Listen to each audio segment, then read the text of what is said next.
சனி பகவானின் தாக்கம் குறைய மார்கழி சனிக்கிழமை செய்ய வேண்டிய பரிகாரம். 7.5 சனிக்காலம் ஒரு மனிதனுக்கு துவங்கிவிட்டாலே அவனுக்கு வாழ்க்கையில் கஷ்டகாலம் துவங்கிவிட்டது என்று அவன் மனதிலேயே ஆழப் பதிந்து விடுகிறது. நடக்கும் நல்லது கூட கெடுதலாக மாறுவதற்கு இதுதான் காரணம். சனி பகவான் எப்போதுமே கெடுதலை மட்டும் கொடுக்க மாட்டார். சனி பகவானைப் போல கொட்டி கொடுக்கும் கிரகம் வேறு எதுவுமே கிடையாது. அப்படி இருக்க இந்த 7.5 சனி காலத்தில் மட்டும் எதற்காக எல்லோரும் பயப்படுகின்றோம்? நாம் செய்த பாவ கணக்குகளுக்கான தண்டனை கொடுக்கக்கூடிய காலம் நமக்கு வந்துவிட்டது.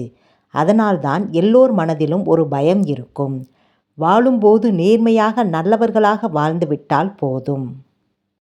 நல்ல நேரம் நடக்கும்போது கூட நல்ல பாதையில் நடந்தால் கெட்ட நேரம் வரும்போது கடவுள் நமக்கு பெருசாக எந்த கெடுதலையும் கொடுக்க மாட்டான். அந்த வகையில் அனைவருக்கும் நல்லதையே செய்யுங்கள், நல்லதையே நினையுங்கள், நல்லதையே நடக்கும் என்ற தகவலுடன் இன்றைய ஆன்மீகம் சார்ந்த பதிவில் பயணம் செய்வோம். சனி பகவான் தாக்கம் குறைய பரிகாரம். பாதச்சனி, ஜென்மச்சனி, கண்டகச்சனி, அஷ்டமத்து சனி அல்லது உங்களுக்கு இப்பொழுதுதான் 7.5 சனி துவங்கப் போகிறது என்றால் இந்த மார்கழி மாதம் வரும் ஒரு சனிக்கிழமையில் இந்த பரிகாரத்தை செய்துவிடுங்கள். சனி பகவானால் உங்கள் வாழ்வில் மிகப்பெரிய அளவில் எந்த ஒரு பாதிப்பும் வராமல் அந்த இறைவன் பார்த்து கொள்வான். ஆண் பெண் யார் வேண்டுமென்றாலும் இந்த பரிகாரத்தை செய்யலாம். நவக்கிரக சந்நிதானம் இருக்கக்கூடிய கோவிலாக பார்த்து தேர்ந்தெடுத்து கொள்ளுங்கள். ஒரு இரும்பு சட்டி வாங்கி கொள்ளுங்கள்.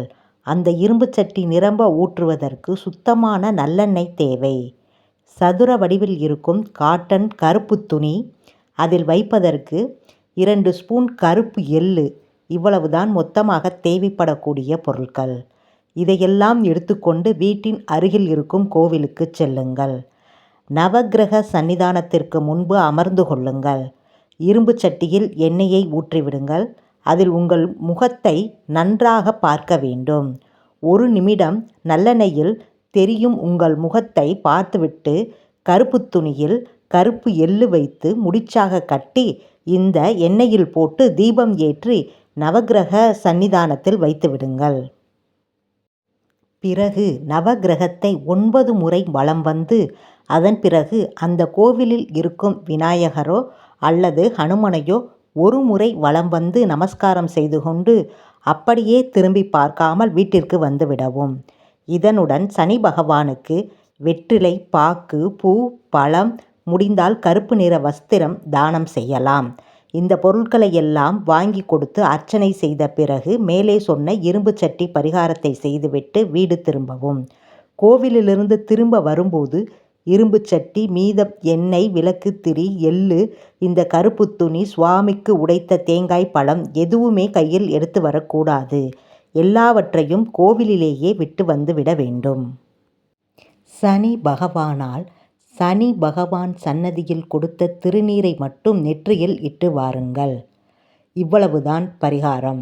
இந்த எளிமையான பரிகாரத்தை எவர் ஒருவர் மார்கழி மாதம் வரும் சனிக்கிழமையில் செய்கிறார்களோ அவர்களுடைய வாழ்வில் சனி பகவான் நல்லதை மட்டுமே செய்வார். மார்கழி மாதம் சனிக்கிழமை என்று மட்டும் அல்ல, வேறு எந்த சனிக்கிழமையும் இந்த பரிகாரம் செய்தால் சிறப்பு. இருந்தாலும் மார்கழி மாத சனிக்கிழமைக்கு கூடுதல் சிறப்பு என்ற தகவல்களுடன் ஆன்மீகம் சார்ந்த பதிவு நிறைவு செய்து கொள்வோம்.